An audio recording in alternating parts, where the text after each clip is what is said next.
10 trades an hour at times. It's crazy. So let's But say the risk is pretty big also. You know? let's say Elon Musk was like to say today, hey, you know what? Today I'm going to trade this option. Would that affect the market? Like, how would you? It depends on what though. Like as far as like an index and that kind of stuff, not really. I feel like, but if it's like a crypto, like they had Dogecoin and that kind of stuff, like yes, like it'll affect that in some kind of way. But unless he's talking about something like Tesla, that where it's like major, then on stocks, you know. But it's not gonna really affect like majority of the markets. Okay, for the most part. Yeah, I mean he's powerful, yes, but I don't think that he could actually affect. Something that would be more relevant to like basically what you were saying would be like if Jerome Powell were to be coming out and he was be on a speech, depending on the type of tone he's giving. If he's giving like a hawkish or a dovish tone, will definitely determine on price. You'll literally see it on the charts. Charts will absolutely go. It gets affected immediately. Like right away. Yeah. Like every time the Fed has a meeting and raises interest rates, it affects the market. For sure. Okay. So us traders, like we look forward to those kind of news events because it gives us a chance to make big money very, very quickly. Okay. When that data comes out, like especially if there's a big difference between the expectation versus the actual data that actually comes out, like with CPI and inflation, like there'll be huge moves in the markets. I mean, some days like the markets will have a crazy move up and then a crazy move back down. Those are the days where there's a lot of volatility, and those typically, when I do trade those days, which is very rare, I just tend to stay away and I trade on the days that it's just normal price action.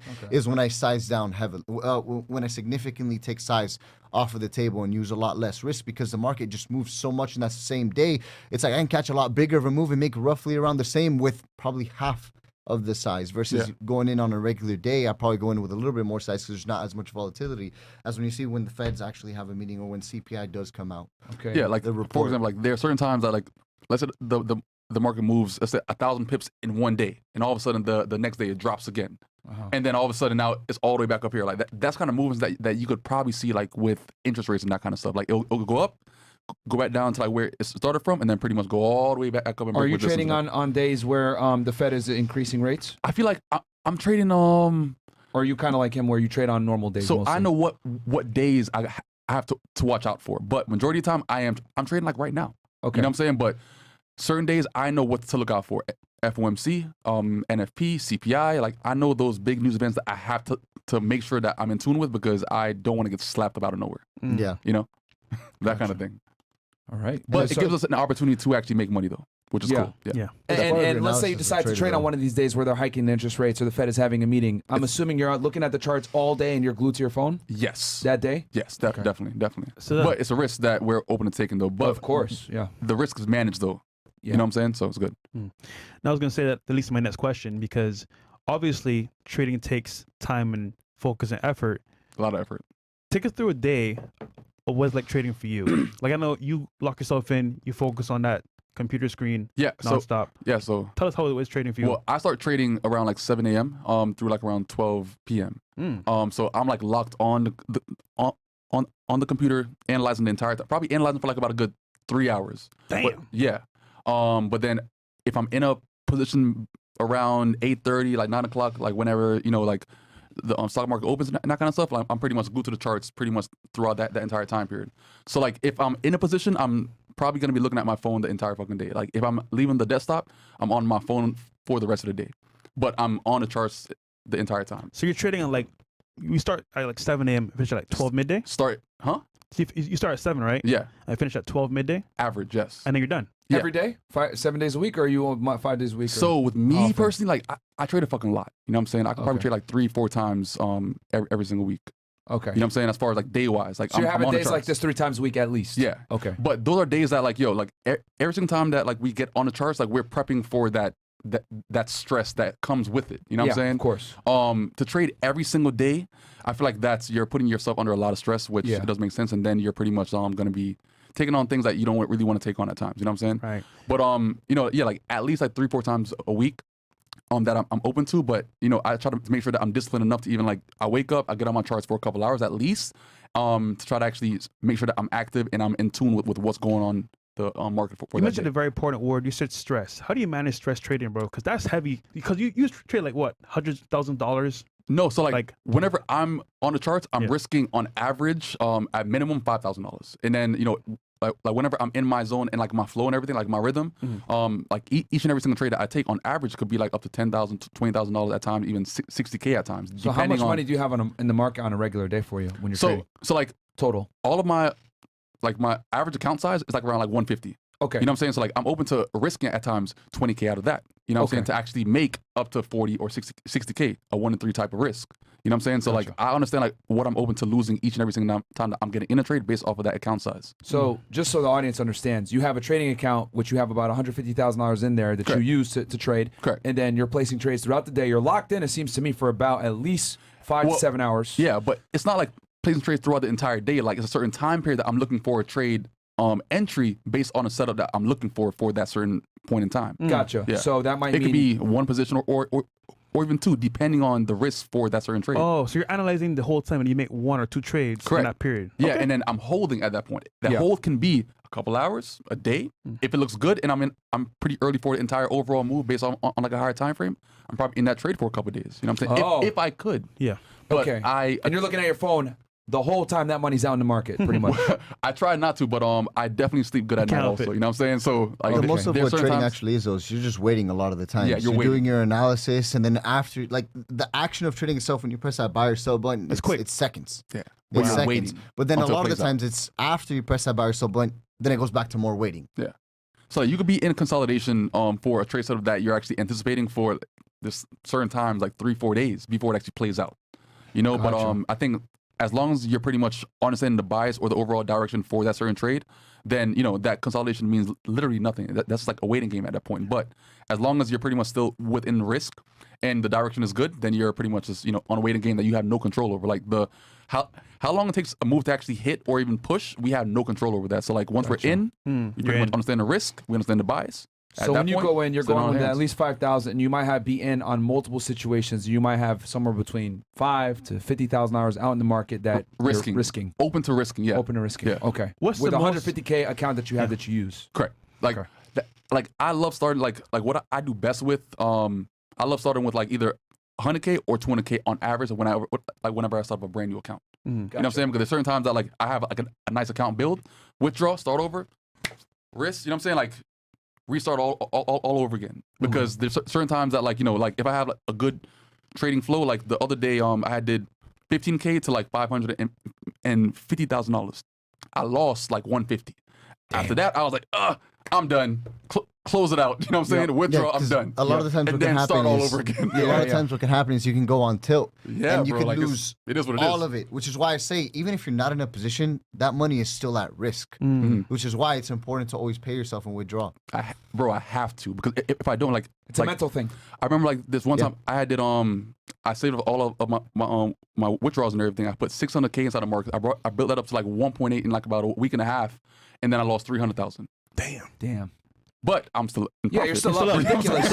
But that's kind of a possibility. So like right after that, I withdrew all that capital. I bought my pista, and after that, I just chilled. Gotcha. But so you have to pay yourself in some kind of way. You know what I'm saying? Like you're working so hard, and you're putting yourself under so much stress. Like why not pay yourself? What's the most you ever lost and most you ever made? What was it, like 400? No, like 400,000. I think you posted that one, right? Like my biggest loss. Like most I ever made it in one trade was 450. Damn. Yeah. But that was Wait, K? K, bro. K. Yes. K. That's somebody's salary for a year. I thought that like we don't really have to say the K anymore. You know what I'm saying? Like you get it. $450,000. Oh yeah. Okay. Yeah, I believe that. Yeah. But like I was on an anniversary. I was at like a hotel and everything with my girl and everything, and all of a sudden like, you know, I had 40 lots on 30. That's crazy. So I understood the risk, but I'm like, yo, but the reward is gonna be crazy, you know. But you must have celebrated, huh? Yeah. You must have celebrated that day, huh? No, I lost the money. Like I was in a position of probably felt sick after 40 that. lots on 30. Probably felt I'm sick on an anniversary. You know what I'm saying? So okay. And that's how you lost that 400,000. I'm not saying it was because of the anniversary, but I'm saying that like I was kind of distracted. You know what I'm saying? Gotcha. So I rolled over, like when I woke up, I looked at the phone. Fuck. Damn. Closed out, put it back, and I went straight back to sleep. Yeah. Okay. I can't do anything, you know what I'm saying? But at the same time, like that was a part of that account, you know, building everything. So I mean, I like, all right, cool. Yeah, I was still in profit. So it's not like I lost. Yeah. You were in profit regardless. I was still in profit, but at the same time, like I just went super fucking hard. Yeah. Trying to actually risk a lot, but also like the reward for that one trade was supposed to be like 1.3 or some shit. But I think it'll work out. It's all good. Important to know that like you can win some and lose some. It's just part of the game. It's a part of the game, bro. Yes. And people they like try to not think about the losses. Like it's a part of the fucking game. Like there's no avoiding how can you be open to trying to make 100,000, but you're not even open to losing 20K? Yeah. That's You know what I'm saying? Like it doesn't make sense. Yeah, no, for sure. And then Raul, for you, what's your day like? And then biggest loss, biggest gains.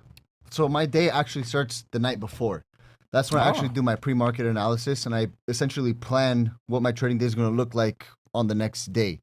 So after that's done, that's about like an hour, maybe an hour and a half. It just really depends. I try and give it, because the thing is, if you spend too much time analyzing like just one asset, you're going to start over analyzing, and you're going to get in a situation where you don't know what to do. Right? So realistically, like, I'll give myself an hour and also an extra 30 minutes to review my trades of the previous day. But it all starts the night before. So 30 minutes go into analysis, 30 minutes goes into my journaling and reviewing the trades that I did throughout the prior week, throughout the prior days, et cetera, et cetera. Yeah. Then when it comes to my pre-market analysis, this is probably around like 8 o'clock, 8:30 in the morning, an hour before or an hour and a half before the market actually opens. Because I only trade two assets, which I only trade realistically the NASDAQ or NAS 100 and the S&P 500 or SPX. Right, and then my active trading is from 9:30 to about 12:30. That's my trading window, because then after 12:30 we start getting into a lunchtime. Volume starts to die off, and then it'll pick back up again in the afternoon. But I only trade in the morning because that's when you see most volatility there. Then after my trading day is done, I pretty much go out and do whatever I want for the rest of the day. Then come back to my basically. Then come back to my office. I come back to my office and do the same thing I did the night before. I journal my trades on the day, and I review what could possibly go down, and I plan for the next day. Yeah, but at least try to actually implement some time on the charts and everything else, so you know that you're given time and effort to your actual craft and everything. I can see that you guys are very consistent with your rules and your setups, and you make it work. We try to be. Of course. Like I feel like there's times that like you know that you are going against it, but at the same time, like you know what you have to do to actually stay on track. Okay. You know what I'm saying? Which is cool. That's which fair. Which is like a balance of life, which is never a thing, but you're always striving for balance, but in reality it's never. But this is also when you're supposed to learn like when to size up, when to size down. Like when I know like I'm not like super locked in, I'm sizing down completely. Versus when I'm locked in and like I'm living and breathing trading, that's when I'm typically sizing up a lot. Correct. So, and it also depends on the market conditions too, because if you know and you've seen price action over the last few days and you see the markets are in a nice trending condition, you're going to want to be locked in. You're going to want to size up because these are the times you want to take advantage. Versus when the markets are chopping, consolidating a lot of the time, it's like, okay, you know what, like let's just kind of chill, let's size down a bit. Yeah, the price action just simply isn't the cleanest. Yeah. I mean, when it comes to like my biggest loss, I've never lost 450,000 a day. That was crazy. Definitely did. I lost about $250,000 in the span of 3 days, and that was because I was just too confident and sizing up too quickly. I did an account build. This is around the time where we figured out that my wife was pregnant. I deposited $100,000 into a trading account, and I turned into like 1.2, and I was withdrawing along the way. And this is all documented too. It's on my Instagram. You can see all the withdrawals, et cetera, et cetera. Yeah. Right. But the problem after an account build like that, it's kind of very similar as to when you're in a losing streak. You don't have enough confidence to execute appropriately. But in this type of situation, I was too confident because I'm like, I'm essentially feeling like the king of the world. I just turned almost $150,000 into $1 million plus. Yeah. Right. So nobody could tell me shit. Right. Right. And then I got humbled really quickly in the span of like 3 days. I lost like $250,000. That's when I was like, nope, I withdrew everything. Done. Yeah. That's everything right away. And you're still in a significant profit, but I can see how that would piss you off. But the problem is what can happen in those situations where you size up too quickly, then you take a huge loss. If you don't control it and stop yourself right away, you'll lose even more a lot of the time. So that's something that I learned as a beginner, because my main issue as a beginner was I was over trading and over leveraging too quickly, and I would lose weeks upon weeks of profits in a single day. Yeah. And because I've already acknowledged that from my past, in this type of situation, withdrew everything and just took a break. Yeah, like that's probably like the best fix. Just clear everything off the table and start back. Start new. Yeah, and then you got to start small again. You got to start small because it's not easy losing. But you enjoy the money at the same time. Like the money that you just withdrew, you enjoy that. But also like when you're ready to trade again, you deposit again. All right, cool. I can only imagine how much mental fortitude that would take and emotion to do that, because obviously it's stressful. It is. Yeah. It is. Yeah. It is. And it completely changes your relationship with money too. Yeah. Yo, I think it's because like over time, like we kind of lose like the respect of a dollar eventually. Also, you know what I'm saying, which is bad. It's also a bad thing too, because like, bro, I'll give you an example. So there was one day in this account build where I had made, it was like $180,000. Like, bro, fuck it. I withdrew all of it. And I went and I put a fucking a huge what was it called? A huge down payment on an order. I don't remember if it was my Cullinan or it was a different car. But I went and I put a huge deposit on the order of the car. It's like, I don't care. I'm gonna make it back regardless. And that's like the problem, you know, that I found myself a lot too. But it's also a blessing too, because when it came around to my boy's birthday, right, I had made $100,000 in that day, and I literally did all this for YouTube. You see me literally withdraw from the trading account to my an internal transfer to the broker's wallet, then from leaving the broker's wallet all the way to my crypto wallet, then hitting my bank account, and I sent it right away to Neil, and I bought my boy a watch for his birthday on that same day. Nice. So it's kind of like, you know, it's also it's kind of like a blessing and a curse, because your relationship with money actually does change significantly. Yeah. You know? I mean, making it that quick, yeah. But with the stress as well, I mean, you gotta enjoy it. Yeah. Yeah. It comes with it though. What else do we got here? And guys, I don't think we're gonna have an after hours tonight. Yeah, we won't. We won't. So because we got I gotta move the studio. Yeah, we're actually gonna move all of our stuff tomorrow, guys. So we gotta get this handled. Brand new setup. So yeah, whole new setup. What do we got here? What brokers do? No. Buy box goes. What brokers do we recommend as a beginner for futures and forex? What are the best brokers? I mean, for futures and forex. Futures, I'm not too sure for about. Futures, I mean, Ninja Trader did just buy out Trader Rate, because I am looking to actually start trading futures. Probably sometime next year. What are futures? Right? It's becoming a bit more popular, but I don't trade it though. It's basically the same thing as trading indices. It's just a different platform of execution. Right? Right? Indices. Indices like is indexes. indexes, right? Yeah, It's just the platform execution is different.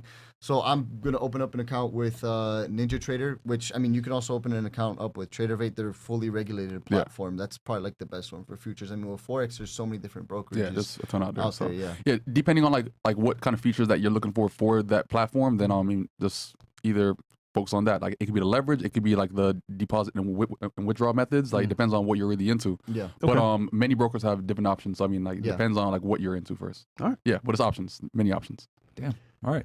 Hey guys, do me a favor. We got 2.5K y'all watching on YouTube, and we got another, I think, 5,000 or so watching on Rumble. So guys, go ahead and like the video. Let's get it to 2,000 likes. Get the engagement up, man. Let's go. Appreciate that greatly. What do we got here? Mine, I'm 5'10", 242 pounds. What is a safe calorie deficit for me to lose weight? That depends on a bunch of different factors, bro, to include your age and activity level, etc. But go ahead and use a TDE calculator so that you can figure out what your maintenance calories is, and then whatever that number is, you want to be 200 to 300 below that, and that will put you in a calorie deficit, and you'll lose weight nice and slowly and sustainably. Most importantly, 5'10", 242 is crazy. Yeah, that you fat as hell though. Knowing that the key to proper trading is to limit your losses. What tips do you guys have for proper risk management / stop loss? Is a good question. Well, I say for me at least, precision. Precision is very, very important.